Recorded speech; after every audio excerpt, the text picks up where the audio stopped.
الرحمن الرحيم الحمد لله رب العالمين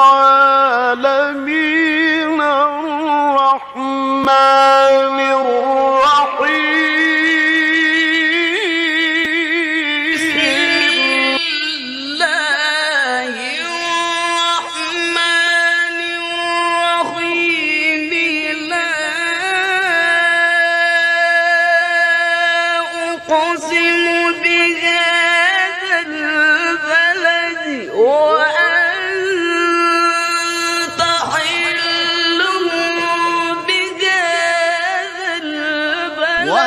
وكذلك مكنا ليوسف في الأرض يتبوأ منها حيث يشاء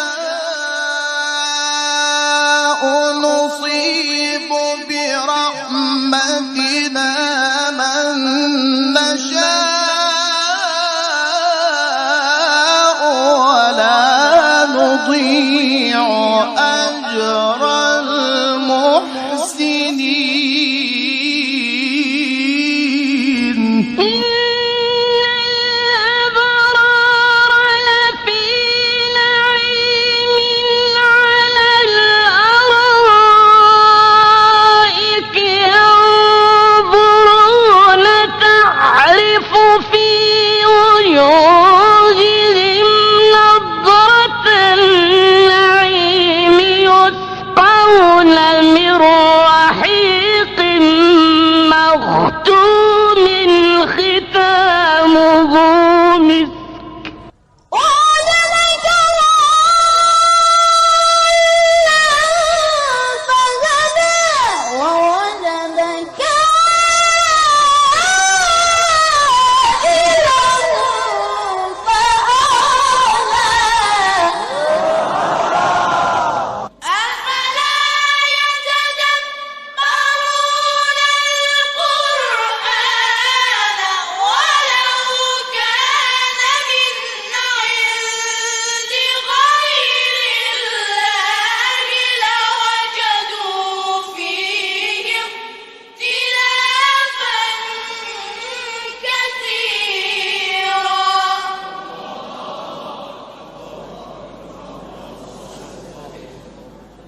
إن هذا القرآن يهدي للتي هي أقوم ويبشر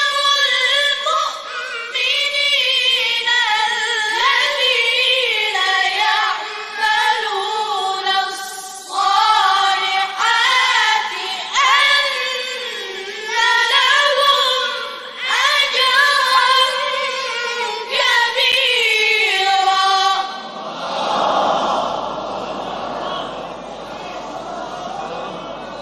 صدق الله العلي العظيم.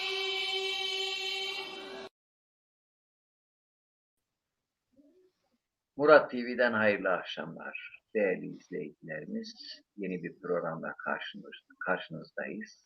Selamünaleyküm. Bu programımızda geçen haftaki programımızda Fatiha suresine başlamıştık. İstiaze yani Euzubillahimineşşeytanirracim lafzını hocamla konuştuk. Hocam tefsirini yaptı. Bu hafta konunun devamı olan Besmele'ye değineceğiz inşallah. Değerli hocam hoş geldiniz. Selamun aleyküm, hoş bulduk. Nasılsınız hocam, iyisiniz? Allah razı olsun.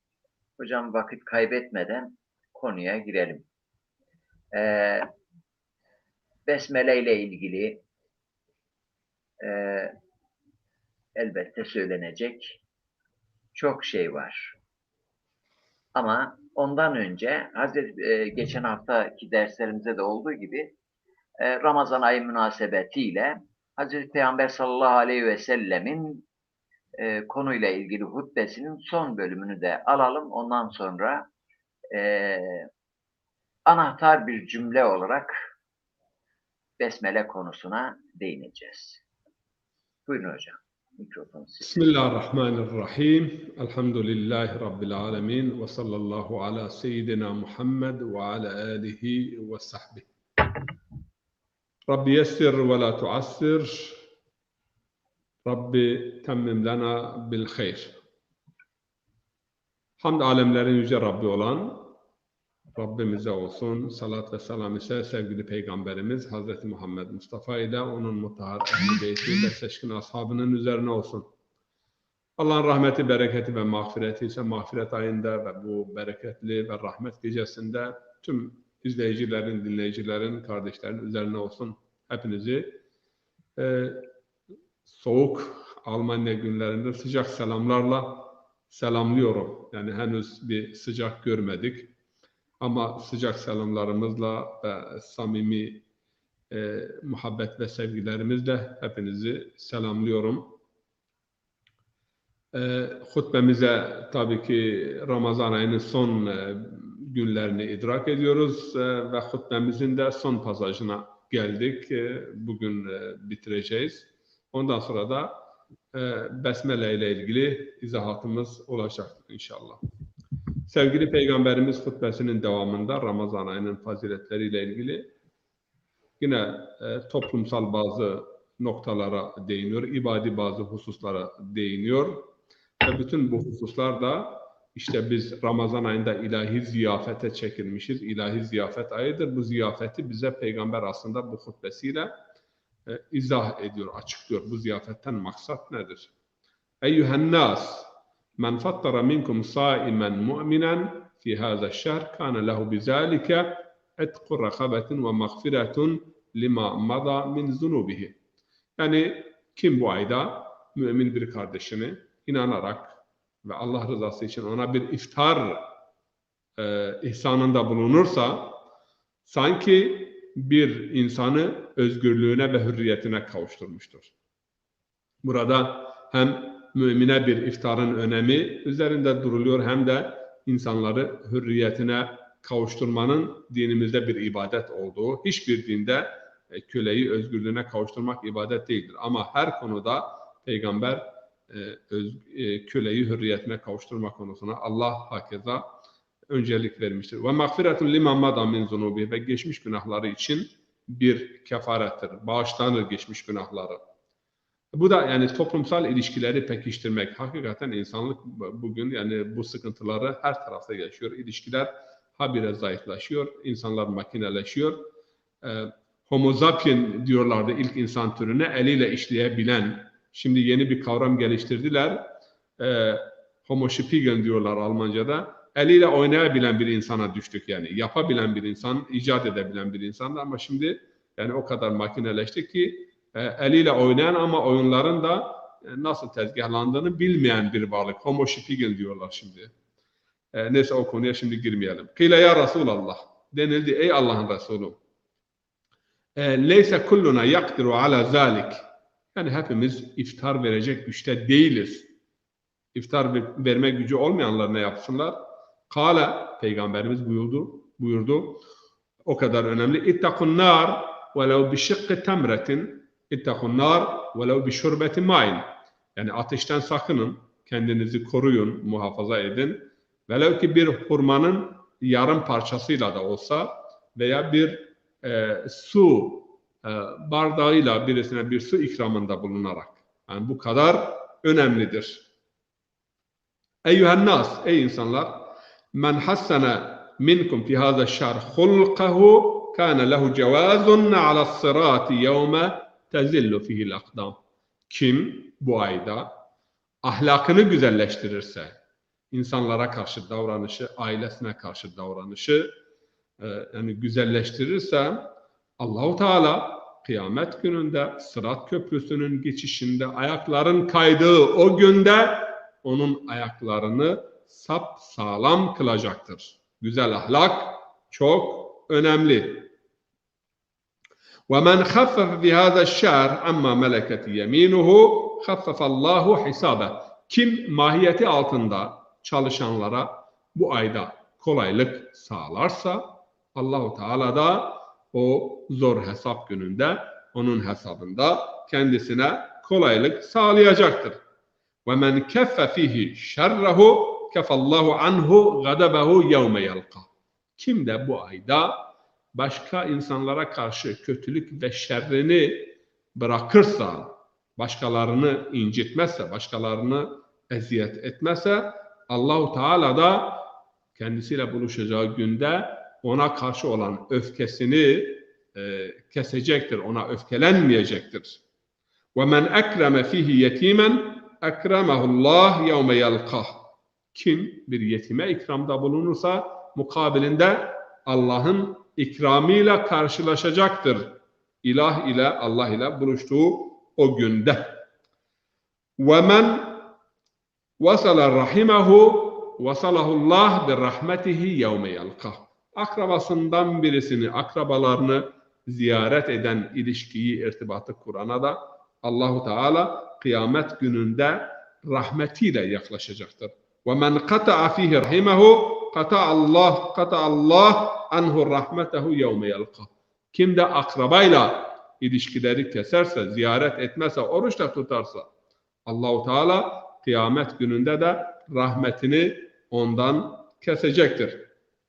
وَمَنْ تَطَوَّعَ فِيهِ بِالصَّلَاةٍ كَتَبَ اللّٰهُ لَهُ بَرَاءَةً مِنَ النَّارِ.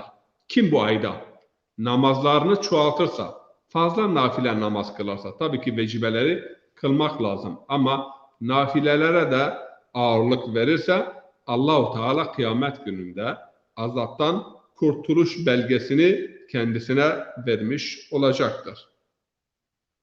وَمَنْ أَدَّى فِيهِ فَرْضًا كَانَ لَهُ ثَوَابُ مَنْ أَدَّى 70 فَرِيدَةً فِي مَا سِوَاهُ مِنَ الشُّهُورِ. Kim bu ayda bir vecibeyi yerine getirirse Allahu Teala bu ayın dışındaki vecibelerde herhangi bir insanın yapmış olduğu bir vecibenin, yerine getirdiği bir vecibenin 70 misli kendisine sevap bağışlamış olacaktır. وَمَنْ أَكْسَرَ فِيهِ مِنَ الصَّلَاةِ عَلَيَّ سَقَّلَ اللّٰهِ مِيزَانَهُ يَوْمَ تَخِفُ الْمَوَازِينَ.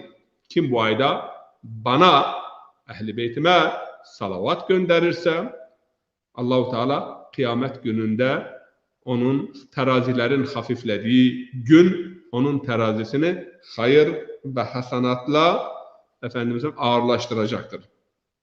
Burada hemen şunu da bir hatırlatmada bulunayım. Peygamber Efendimiz diyor ki La tursilu aleyye salavatan batra. Kopuk salavat bana göndermeyin. Kopuk salavat hep görüyorum ve işitiyorum. Allahümme salli ala Muhammedin ve sellem. Sallallahu aleyhi ve sellem. Halbuki namazda salavat nasıl ise namazın dışında da o şekilde olması lazım. Biz namazda nasıl salavat okuyoruz? Allahümme salli ala Muhammedin ve ali Muhammed. Veya Allahümme salli ala seyyidina Muhammed ve ala ali seyyidina Muhammed. Namazın dışında Ali Muhammed'den koparılması bir siyasete binaen gerçekleşmiştir. Bunu bilmemiz lazım. Namazın içerisinden çıkaramadılar. Ama namazın dışında televizyonlarda görüyoruz, konuşmalarda, minberlerde Hazreti Muhammed sallallahu aleyhi ve sellem, sallallahu aleyhi ve alihi ve sellem. Bukhari ve Müslim'de salavat bölümüne bakın. Peygamber Efendimiz diyor ki وَلَا تُرْسِلُوا عَلَيَّ صَلَوَاتًا بَطْرًا. Kopuk salavat bana göndermeyin. Tam salavat gönderin. Ve وَمَنْ تَلَ فِيهِ آيَةً مِنَ الْقُرْآنِ كَانَ لَهُ مِثْلُ اَجْرِ مَنْ خَتَمَ الْقُرْآنِ فِي غَيْرِهِ مِنَ الشُّهُورِ. Yani bu ayda bir Kur'an ayetini okuyana bu ayın dışında bir Kur'an hatmi yapanın sevabı gibi sevap vardır. Ve son olarak Peygamber Efendimiz diyor ki İnne şeyatine mağluletun fiha veselullah en la yusallitaha aleykum. Şeytanların eli kolu bağlıdır ve Allah'tan onları size musallat etmemesini talep edin. Biz istiaze bahsinde bu konuya genişçe değindik. Bu bağlılık ne anlama geliyor? Ve son olarak cennetin kapıları bu ayda açıktır. Allah'tan isteyiniz ki üzerinize kapatmasın ve cehennemin kapıları ise kapalıdır. Allah'tan bu kapıları size açmamasını. İmam Ali diyor ki kalktım ve sordum. Ya Resulallah, bu ayın en faziletli ameli nedir? Dedi ki, ya Ebel Hasan, afdalul amel el-vera'u an maharimillah. En faziletli amel, Allah'ın haram kıldığı şeylerden uzak durmaktır. Böylece bu mübarek ve güzel ve belir Peygamber hutbesinin de sonuna geldik. Ramazan ayının fazilet ve erdemleriyle ilgili. Şimdi Hocam Allah razı olsun. Allah razı olsun. Besmele ile ilgili pek çok sorumuz var. Çok merak ettiklerimiz var. Yani böyle hızlıca Bismillahirrahmanirrahim, Bismillahirrahmanirrahim deriz bazen ama bazen de üzerinde düşünerek Bismillahirrahmanirrahim deriz ama anlamı ne? Yani Allah'ın adıyla diyoruz. Allah'ın adı derken nedir? Bir. İkincisi de şöyle bir merak, aklımıza böyle bir soru geliyor. Acaba diğer dinlerde de besmele benzeri bir cümle var mı? Evet. Evet. Ayrıca da yine tabii besmele hakikaten çok önemli. Yani bütün alimlerimiz kitaplarına besmeleyle başlamışlardır. Sözlerine, hitabelerine besmeleyle başlamışlardır. Edebiyatımızda besmeleyle ilgili pek çok şey vardır. Bunların hepsine değinirsiniz inşallah. Ben böyle soruları toptan sormuş olayım. Evet. Bismillahirrahmanirrahim. Biz de diyelim. Geçen haftaki sohbetimizde biz istiazeyi konuşurken İmam Cafer-i Sadık aleyhisselamdan ve Ceddi Resulullah'tan bir hadis nakletmiştim. Yine o hadisi hatırlatarak konuya başlangıç yapıyoruz ve başlıyoruz. Bu hadis aslında bir açıdan da La ilahe illallah'a benziyor. Yani şimdi bu istiaze ve besmele de aslında La ilahe illallah'ın bir başka yorumu, hayatımızdaki uygulaması. Peygamber Efendimiz buyurmuştu ki اَغْلِقُوا اَبْوَابَ الْمَعْسِيَّةِ بِالْاِسْتِعَازَةِ وَافْتَحُوا اَبْوَابَ الْخَيْرِ وَالسَّعَادَةِ وَالْاِتَاعَ بِالتَّسْمِيَّةِ. Yani günah, isyan, azgınlık ve taşkınlık kapısını istiaze ile kapatın. La deyin. Öyle değil mi? La, hayır demek. Nelere hayır? La ilahe illallah biz açıklamıştık. Tağutlara hayır, Allah'ın dışındaki tüm güçlere hayır, kötülüklere hayır. Yani la diyemeyen illallah diyemez. Burada da aslında istiaze de bir nevi la, bütün kötülüklere, bütün vesveselere, bütün günahlara la. Bu nefidir. Biliyorsunuz ki gramerde nef ve ispat, felsefede de bu var. Öte yandan iyiliklerin ve güzelliklerin kapısını ise, itaatın kapısını ise Bismillah ile aralayın. Bismillah da illallah'tır. Yani nefyettikten sonra ispata geçiyoruz. Şimdi burada ben Kur'an-ı Kerim'den bir ayete de bu bağlamda bir ışık tutmak istiyorum. Kur'an ikili bir okumadır. Yani her şeyi biz ikili okuyoruz. Pozitif, negatif, olumlu, olumsuz. Burada da aynı husus var. Zümer suresinde Allahu Teala buyurur ki Bismillahirrahmanirrahim. Auzu billahi mineşşeytanirracim. Bismillahirrahmanirrahim. Allahu nezele ahsenel hadis kitaben muteşabihen mesanih takşa'irru minhu culudellezine yakşavne rabbahum thumme telinu culuduhum ve kulubuhum ila zikrillah. Allahu Teala çok en güzel bir söylemi, bir sözü indirmiştir. Ama bu söylem, bu söz, bu kitap mesani ve muteşabi. Ayetleri birbirine benzer. Yani mana itibariyle, dizim itibariyle, söylenen söz itibariyle ayetler birbirlerine benzer. Ama ikilidir sürekli olarak. Yani Allah eğer haktan bahsediyorsa batıldan bahsediyor. Geceden bahsediyorsa gündüzden bahsediyor. Hayırdan bahsediyorsa şerden bahsediyor. Dünyadan bahsediyorsa ahiretten, müminden bahsediyor, kafirden. Hep ikili okuma. Ve anahtar kelimelerimiz de bu hususa dikkat çekmek istiyorum. Anahtar kelimelerimiz de ikidir. İki. Biri nef, biri de ispat. Biri karşı çıkış ve uzaklaşma, teberri. İkisi ise tevella, yönelmek. Yani Allah'ın velayetine sığınmak, şeytanın velayetinden uzaklaşmak veya şeytanilerin velayetinden uzaklaşmak. İstiaze, Allah'ın velayetine sığınmak ise Bismillahirrahmanirrahim. Bir noktaya daha dikkat çekmek istiyorum. Allah'ın ilk emri nedir? Size soruyorum hocam. İlk emri diyoruz ki Kur'an-ı Kerim'de Allah'ın ilk emri oku. İlk emri hocam ikra bismi rabbikellezi halak. Ama Yani ilk emri oku ama neyin adına? Benim adıma. İlk emri Bismillah'tır. evet. Bismillah ile oku. Allah adına oku. Allah adına okuduğun zaman o okuma seni hayra, saadete, mutluluğa, dünya ve ahiret saadetine götürür. Ama okumada Allah olmadı mı, Allah adına olmadı mı, ne kadar okusan o kadar fazla sen sırat-ı müstakimden uzaklaşıyorsun. Bu böyledir. Bakın bir iki örnek vereyim. Bugün hakikaten dünya Allah'ın adına okunmayan alimler ve ilimlerden efendime söyleyeyim çekiyor. Bombalar yapılıyor, silahlar yapılıyor ve yani ilimdir. Ama Allah adı olmadığı zaman Hocam neticede virüsler yapılıyor. Neticede virüsler yapılıyor. Yani Allah'ın adının olmadığı bu kadar önemli. Bismillahirrahmanirrahim. Allah adına dediğimiz zaman virüs yapamazsın. Atomik silah veya mikrobik silah veya biyolojik silah yapıp öldüremezsin. Malı yani istismar vesilesi yapmazsın. Efendime söyleyeyim ilişkileri, siyaseti. Geçen o istiaze bahsini yaparken Bediüzzaman'ın o sözünü de hatırlatayım.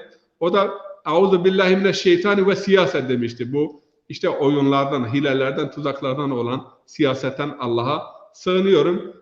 Kendisini ona muntesip bilenlerin de bu felsefeyle hareket etmesini diliyorum.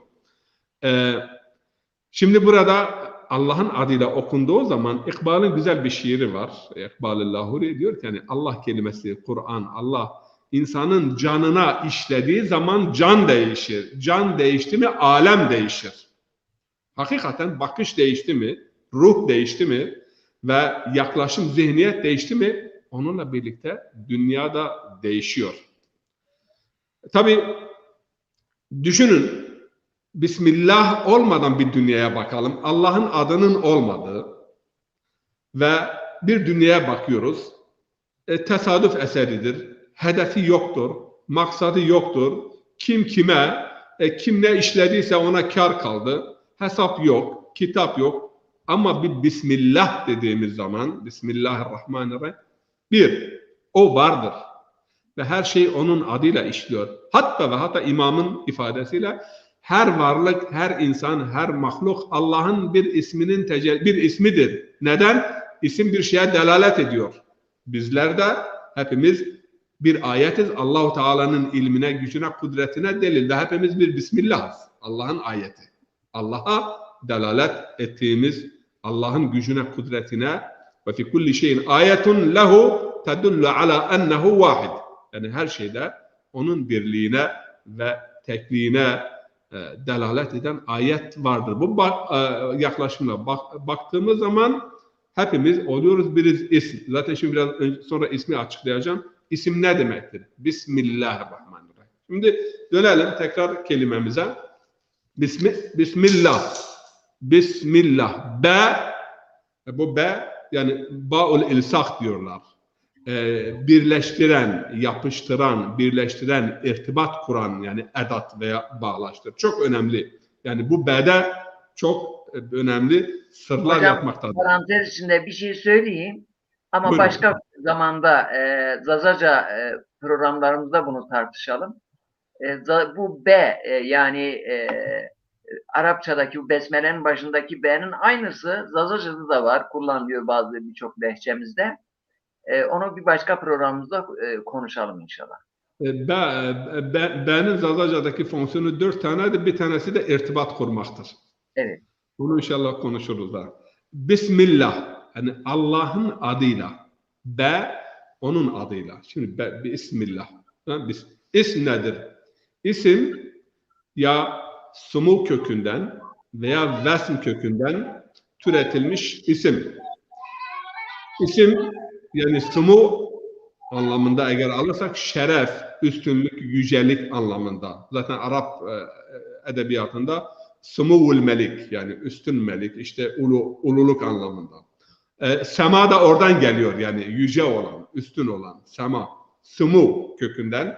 İsim, yücelik, güzellik, üstünlük. Onun için Peygamber Efendimiz çocuklarınıza güzel, üstün ve yüce isimler takın ki, çünkü isim ile musamma arasında ciddi bir irtibat vardır. Çocuklarınız çağrıldığı zaman o isimlerle yani kendilerine bir kişilik hissetsinler. İsim insanın ruhu üzerinde ve kişiliği üzerinde çok önemli bir yeri vardır.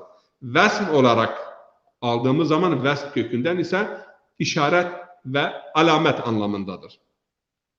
Bismillah'ta her iki anlamında, mananın da olduğunu söyleyebiliriz. Yani Allah'ın adıyla işlendiği zaman malda, ilimde, mülkte, hayatta, her şeyde hem güzelleşir hem yüceleşir. Ve öte yandan her şey ona delalet eder.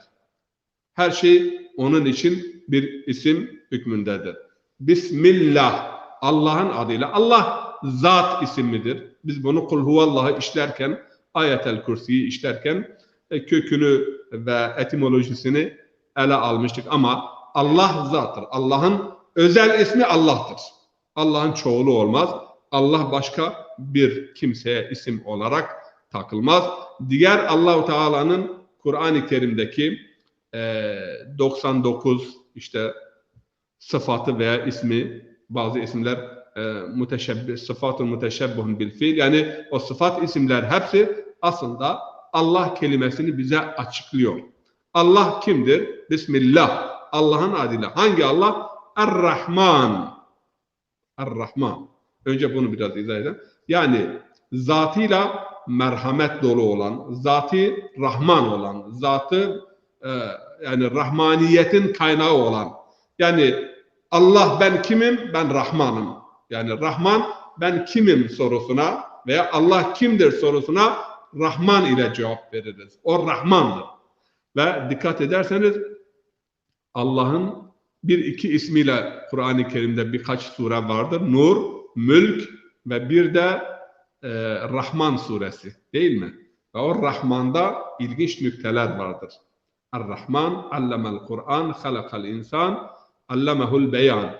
Yani Kur'an'ı öğretti, mahlukatı yarattı, insana konuşmayı öğretti. Ama önemli olan orada Arusul Kur'an denilen Rahman suresinin de birçok nimet hatırlatılır. Ama bütün o nimetlerin geldiği nokta Rahman'dır.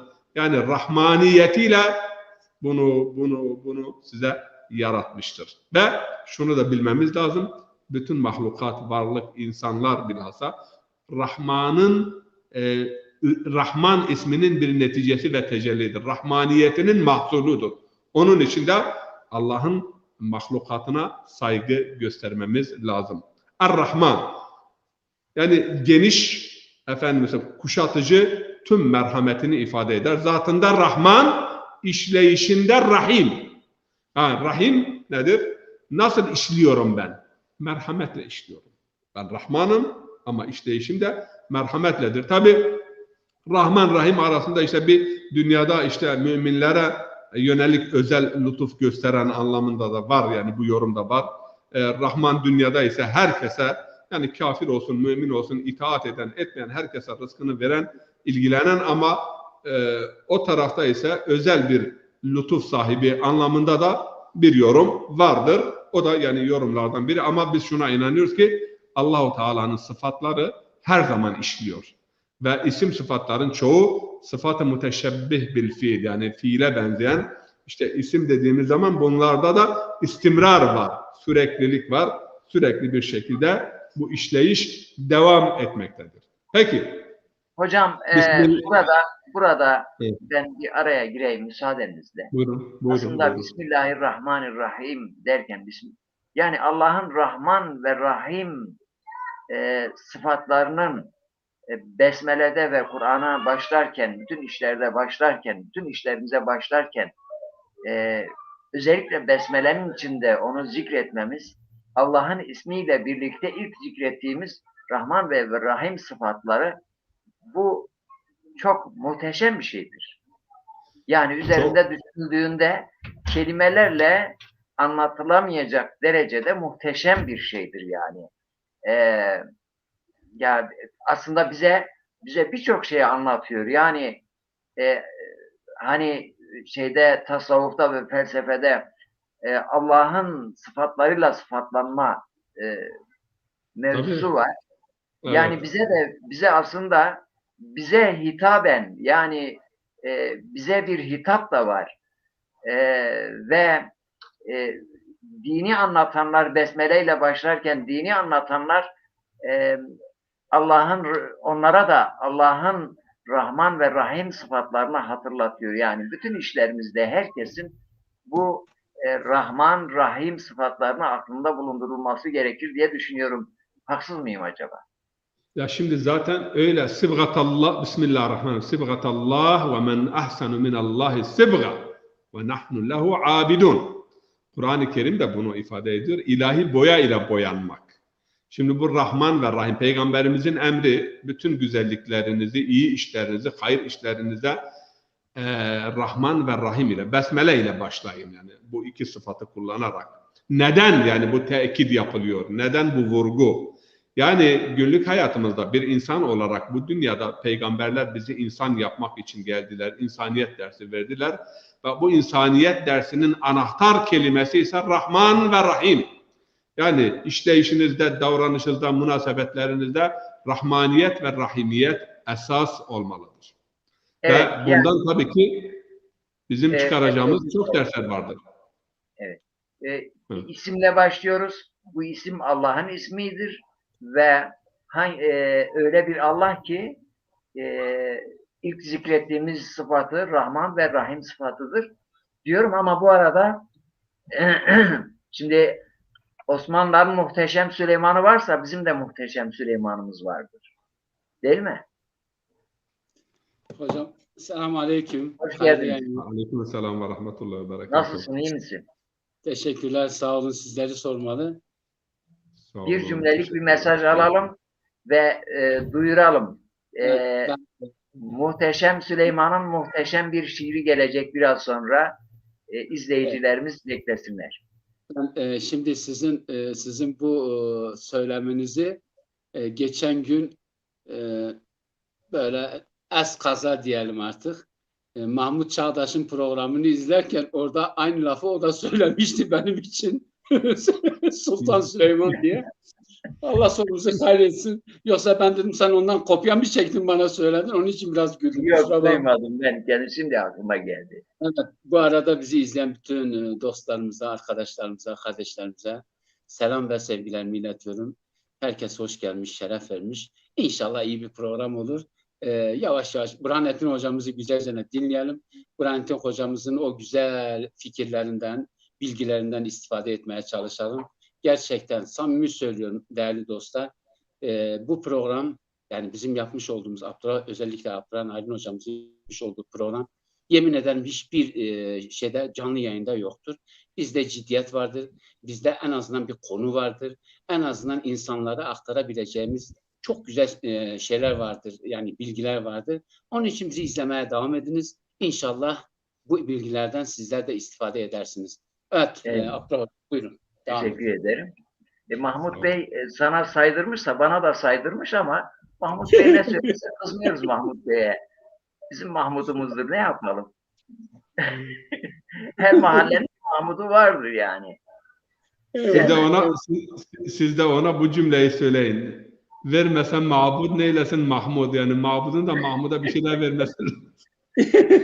O da güzel. O da güzel. Mahmud'umuza hiç kızmıyoruz yani. Ne söylerse serbest. Evet.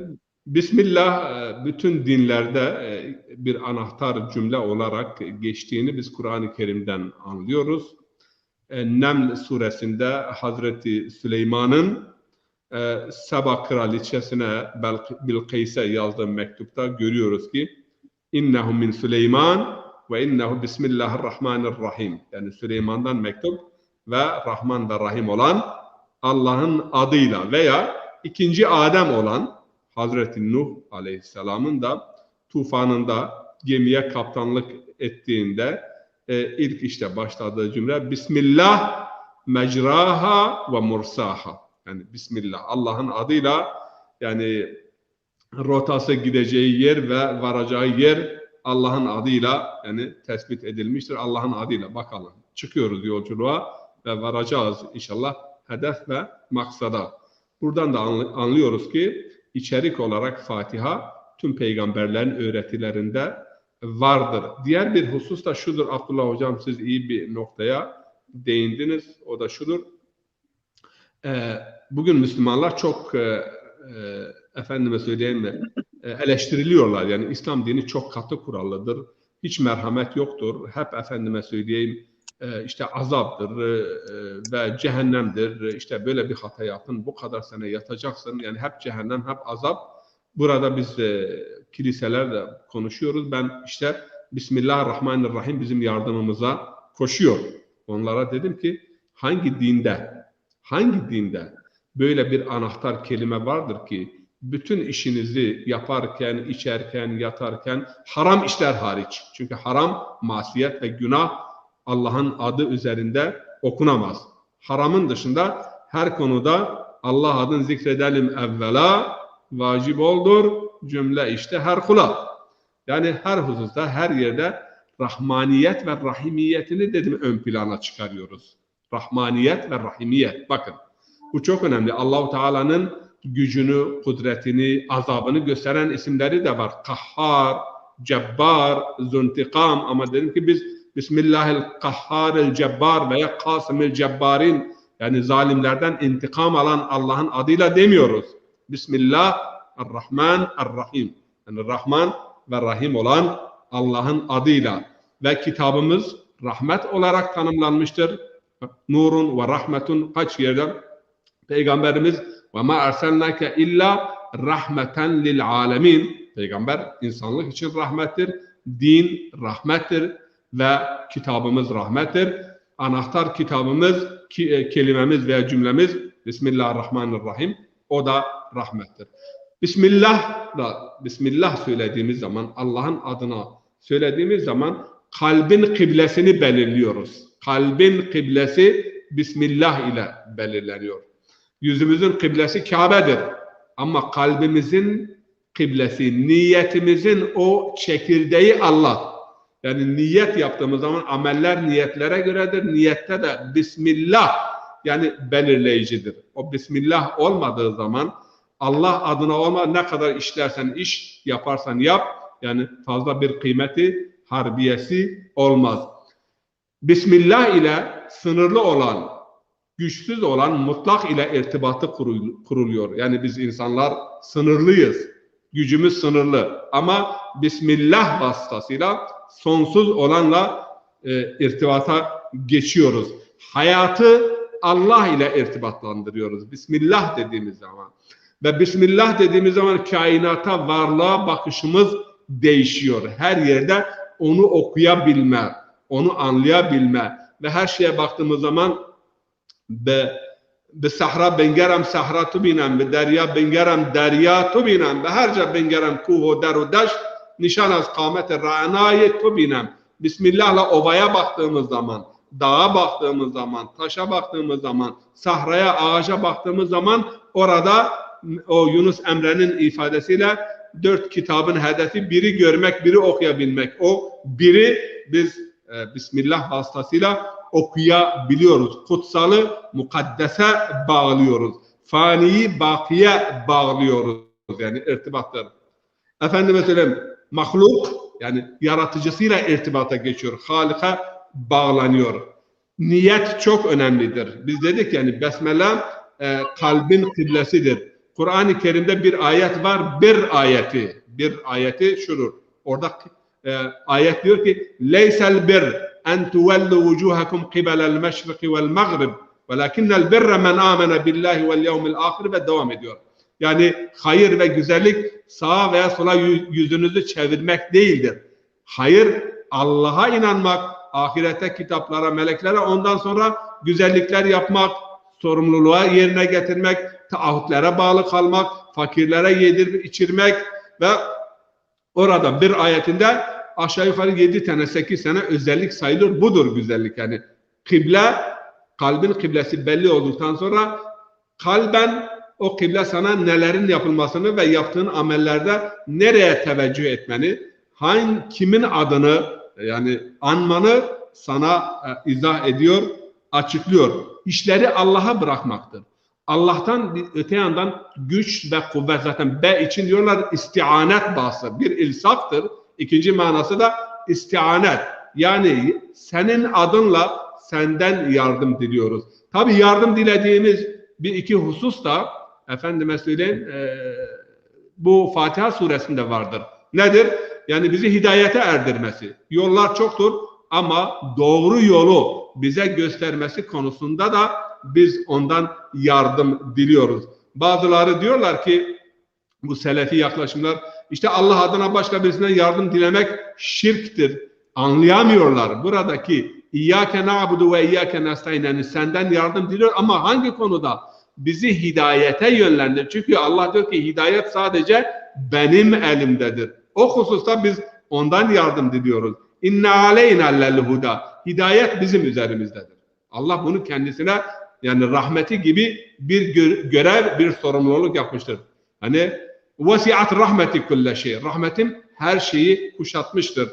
Rahmeti ve biz burada bu sureyle Bismillah'la derken bir hidayeti bize göster, doğru yoldan bizi uzaklaştırma, doğru yola bizi çek. O konuda da Yüce Rab'den biz yardım talebinde bulunuyoruz. Diğer taraftan edebiyatımızda bu kelime çok büyük bir yer ifa etmektedir. Mesela ne diyor? İlim ilim bilmektir. İlim kendin bilmektir. Eğer kendin bilmezse bu nice okumaktır. Okumaktan murat ne? Kişi hakkı bilmektir. Okudun bilmezsen hak, bu kuru bir emektir. Yani bütün ilimler, eğer bir ilim seni Allah'a götürmüyor ise, Kur'an-ı Kerim'de de bu hakikat zaten şairlerimiz, ariflerimiz Kur'an-ı Kerim'den etkilenerek yani birçok şiirlerini hakikaten yazmışlar. Size şimdi bir ayet-i kerime okuyacağım. Bunun bir parçasını hep işitmişsiniz. Bilenlerle bilmeyenler bir olur mu? Ya bir de önünü okuyun. Bu ayetin bir de ön kısmı var. Bektaşilik olmasın yani.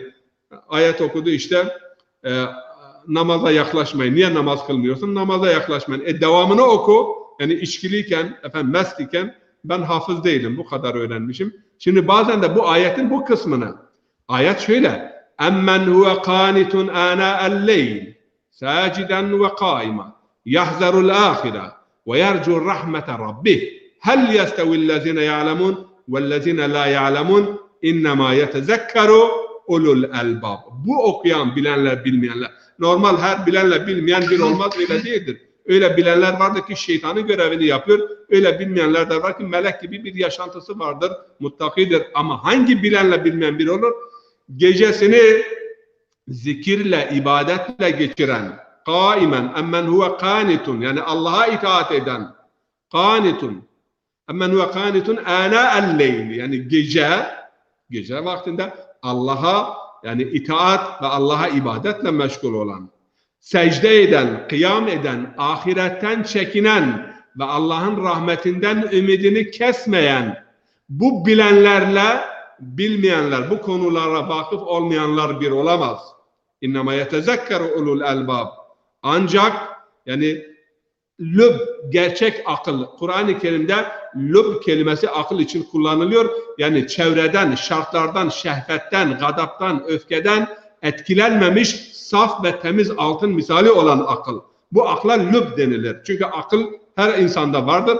Ama eğer çevre şartlarından etkilenmiştir ve iyi işlemiyor, şehvet veya gadabın, öfkenin etkisindeyse buna lüb denilmez. Lüb o saf, berrak ve işleyişi mükemmel olan akıl. Bu akıl sahipleri ancak bu hassas noktayı idrak edebilirler. Rastgele herkes işte her bilenle bilmeyen bir olmaz. Bu bir kuru edebiyattan öte bir şey değildir. Bugün dünyayı hercü merce veren, Allah'ın adıyla okumayanlar, Allah'ın adını anmayanlar, onlar dünya için fesat, dünya için dünyayı zulüm çemberi haline getirmişler. Dünyayı efendime söyleyeyim bir haksızlık ve fesat yuvası haline getirmişler. Bunların hepsi de okuyorlar. Diplomaları da vardır. Bismillah burada kendisini göster. Allah adına okuduğumuz zaman bu okuma bize birçok şey kazandırır. Bismillah ile insan tam hayır olur. İnsan kendisi. Yani o kelimenin sırrına vardığı zaman hayır küpüne dönüşmüş olur. Allah'ın isminden uzaklaştı mı insan şeytana yaklaşır. Bismillah olmadı mı şeytanlaşma söz konusudur. İlimlerde de Allah adı olmadı mı ilimler zararlı olur. Allah adına olmaz, Allah adının okunmadığı kitap, yani kitaba da Allah'ın adıyla başlamalıyız. O zaman kitap da sömürü vesilesi, aldatma vesilesi veya zulüm vesilesi olabilir. Ve Tevrat'ta bir ayet var. Tevrat'ın ayetidir. Şeytan istese Allah'ın adı okunmadığı zaman, Allah'ın adıyla olmadığı zaman kitab-ı mukaddesi de insanlara kullandırır. Bugün mukaddes kitapların, Kur'an'da dahil nasıl ve ne şekilde suistimal edildiğini görüyoruz. Neden? Çünkü Allah'ın adıyla okunmuyor. Ve biliyorsunuz ki Hz. Musa'nın 10 emrinden biri ve en önemlisi Allah'ın emrinin, Allah'ın isminin kötüye kullanılması. Sen Bismillah dediğin zaman bir lokmayı eğer alıyorsan, Bismillahirrahmanirrahim diyorsan o zaman önce halal ve haramına dikkat edersin. Öyle değil mi? Bismillahirrahmanirrahim. Bir iş yapıyorsan yani burada halal ve haramına dikkat edersin. Yani bir yerde eğer bir adam kayırıyorsan ya Bismillah emanet sahibi kimse, hak kim etmiş ise Allah onu Bismillahirrahmanirrahim ama haram lokma. Bismillahirrahmanirrahim haram ilişki. Bismillah de ama irtibatlar olmaz. Bismillah insanı pak ve temiz kılar ve sibgatullah dediğimiz sibgatallah ve men ahsanu minallahi sibga ve nahnu lehu abidun. Ey nameto behterin seragaz bi nameto ba namiki kunambaz. Firdevsi Şahname'yi yani milli bir eser olmasına rağmen bu cümleyle başlıyor Şahnamesine. Çok ilginç. Yani ey nameto behterin seragaz. Senin ismin en güzel başlangıçtır. Senin ismini bırakıp da hangi isimle başlayayım ben? Hakikaten Allah'ın ismini bırakıp da hangi isimle başlayacağız?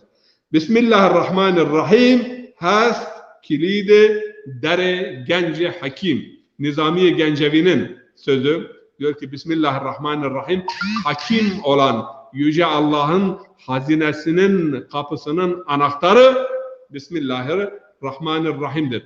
Bismillahirrahmanirrahim dediğimizde Süleyman hocam esrar ve eroin satamayız. Bismillah dediğimizde başkalarına haksızlık yapamayız. Bismillah dediğimizde Allah'ın kullarını düşünürüz. Biraz önce Peygamber hutbesinde de okudum.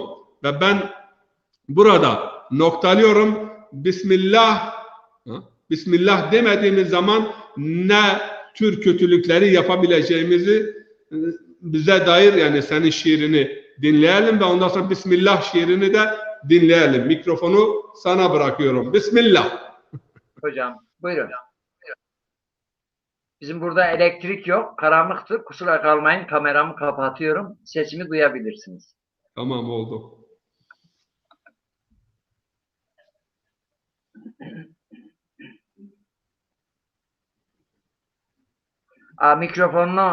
Mikrofonunu Süleyman abi mikrofonun.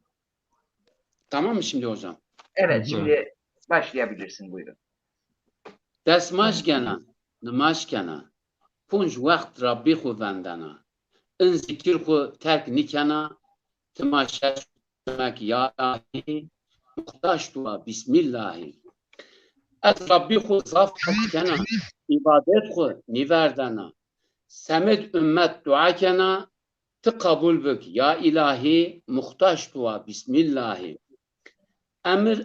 Emir zerrun halyan qediyan ana dünya ço nimunan elbet yoreş herkes miren tı sabır bit ya ilahi muhtaç dua bismillahi kabra tari marteng mekir merhamet xu ma servar kir duay holun kabul bikir ma servurt mek ya ilahi muhtaç dua bismillahi ana dünya mar zindun mek zerre kırma ve imundak mazun mergiz zeveşi hak tıma holbek ya ilahi muhtaç dua bismillahi azha punj tu vendana samed ahiret xukhetkena kupavena ti yardım bek ya ilahi muhtaç dua bismillahi.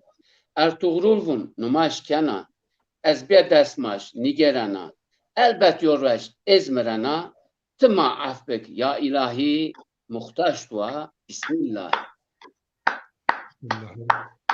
Bu ilk olarak burada okunmuştur. Bu programda Evet. bu Bismillah. Kendisine çok teşekkür ediyorum. Ben size Allah teşekkür ederim. rahmetiyle, rahimiyetiyle senin ilmini, kalemini güçlü kılsın, ferasetini, basiretini derinleştirsin. Daha fazla bu şiirlerden, bu güzel bestelerden istifade edelim inşallah. Değerli hocam, ön ayak olduğunuz için ben size teşekkür ediyorum. Bu fikirleri siz bana veriyorsunuz. Ben de elimden geldiği kadarıyla, dilimin döndüğü kadarıyla bir şeyler aramaya çalışıyorum. Yani bunda sizin payınız çok büyük, onu söyleyeyim. Eyvallah. Evet, bir de Peki Süleyman, bir tane şiirin daha vardı. O çok muhteşemdi yani. Çok güzeldi. Bu uyuşturucuyla ilgili bir şiiri vardı. o şiiri ben zaten burada ilkler çok detaylı Allah'ın izniyle ben şöyle söyleyeyim. Bu yine Burhanettin hocamızın şeyiyle yani bana verdiği akılla öyle söyleyeyim, verdiği akılla uyuşturucu üzerine bir şiir yaptı. Müsaadenizle ben onu size okumaya çalışacağım. Bu da ilk yani. Bunlar hep ilklerdir. Çocuklara içki esrar içiren kişilerde insaf vicdan var mıdır? Bu gençleri bataklığa düşen tacirlerin din imanı var mıdır? Kokain, eroin, içki ve esrar bunları içmekte etmeyin ısrar. Sonu yoktur bu illeti içenin aklında bırakır kalıcı hasar. Esrar, alkol, bonzayı almayın. Hiçbir zaman bu zehiri tatmayın. Bir defada bir şey olmaz demeyin. Canınızı tehlikeye atmayın. Kader deyip bu illete tapmayın. İçip içip kötü örnek olmayın. Bu pisliğin sonu yoktur yarenler. Paranızla kendinizi yakmayın. Ertuğrul der bu zehiri içmeyin. Terk edenin yarasını deşmeyin. Rabbim bizi bu illetten korusun. Baronların yok. Burada bir karalama yapmış, kusura bakmayın, onu tam okuyamadım. Artık o son şeyinde inşallah bilahare okuruz. Yani böyle bir şey yazdık bu uyuşturucu üzerine de. Kusura bakmayın değerli dostlar. Yani uyuşturucu meselesini kendine dert edinmişsin ve bu derdini dökmüşsün. Teşekkür ederiz. Yüreğine sağlık, diline Bu sağlık. aklı Burhanettin hocam bize verdi. Bu yani ben bekliyorum böyle bu tür şeyleri senden de ben ondan da bekliyorum. Çünkü aklımıza gelmeyen şeyleri hatırlatırsanız belki onun üzerine bir şeyler yani bir faydamız olur en azından bu bataklığa insanlarımızın düşmemesi için. En güzel zaten edebiyat da, şiir de, söz de yani insanlara hizmet yolunda kullanıldığı zaman bir değer ifade eder. Ve bir edebiyatta veya şiirde mesela halkın sıkıntıları, sorunları, ahlaki olsun, toplumsal olsun, dini olsun yani o hususlar dile getirildiği zaman bu kalıcı olur. Bir de sana bir şey söyleyeyim ki Süleyman'ım. Şiirde de Allah rızası oldu mu? Bak buna da şunu söyleyeyim. Kullu şeyin halikun illa veşheh. Bazı alimler bunu şu şekilde yorumlamışlardır. Allah'ın adına işleyen bakidir, gerisi fanidir. Yani Allah rızası için işlenmiş olan bazıları Allah'ın zatı bakidir ve gerisi her şey fanidir. Bazı müfessirlerimizde Allah adına işleyen de bakidir, kalıcıdır ve o ilahi renk almıştır ve ama Allah'ın dışındakilerin adına yapılanlar, işlenenler ise onlar gibi fani ve geçicidir. Allah Bismillah'ın sırrına erenlerden ve mebde ve maad, başlangıç ve sonuç. Yani huvel evvelu vel ahir ve zahiru vel batin ve dönüşün ona, varacağımız yerin ona olacağını idrak edenlerden eylesin. Amin deyip. Amin. Evet. Teşekkür ederiz. Yüreğinize, dilinize sağlık. Affedersiniz. Şimdi yani barajların en çok olduğu yerde, elektriğin en çok üretildiği bölgede biz elektriksiz böyle yayın yapıyoruz. Bizim elektrik üreten firmalarımızın, yani bu elektrik tedarikçi, isim vermiyorum. Herkes biliyor. Böyle bu fatura tahsilatı yaptığımızda gittim. Orada geçen şunu gördüm. Bu elektrik tedarikçi firmanın bürosunda orada bazı şeyler de satılıyor. Bir tanesi de jeneratör de satıyorlar. İlginç. Evet. Anlaşılmıştır. Anlaşılmıştır. Konu anlaşılmıştır. Efendim, yöneticilerimize buradan tekrar ben kaç yıldır bunu duyuruyorum. Burada elektrik üretiliyor. Buradan İstanbul'a gidiyor. İstanbul'dan geri geliyor. Ondan sonra o elektrik kayıplarını bizden ödetiyorlar. Bir de en ufak, daha bu akşam çok basit bir yağmur yağdı. Yani yaza yakın bir mevsimde böyle kar, kış, fırtına olsa neyse, böyle eften püften şeylerden elektrik kesiliyor. Yani biz istediğimiz kadar kendimizi abartalım. Bu üçüncü dünya geri kalmışlığın tescilidir. Bu ülkenin geri kalmışlığının tescilidir bu manzara. Efendim, buradan Bana bir şey evet, buyurun. Ben de buna istinaden bir şey söyleyeyim. Madem onlar elektriği kesti, burada zaten zarar ediyorlar. Zaten şu anda para alamıyorlar. Elektrikler kesik. Jeneratörleri devreye sokmak istiyorlar. Yani millete jeneratör satmak istiyorlar. Almayın onu da. Oradan da zarar etsinler. Gözleri çıksın. Evet.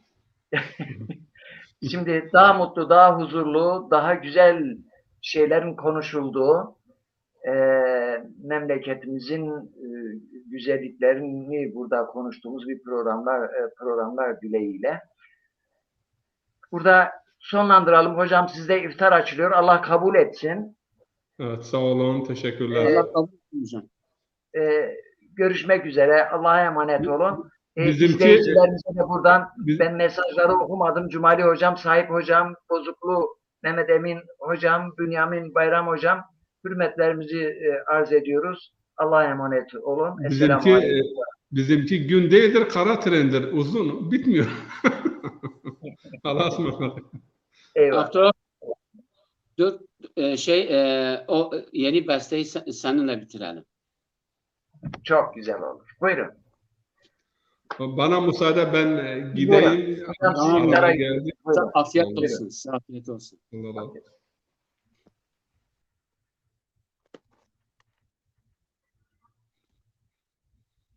İncitme kalbimi, benim değildir, benim değildir. Sahibi Allah'tır, sonra incinir.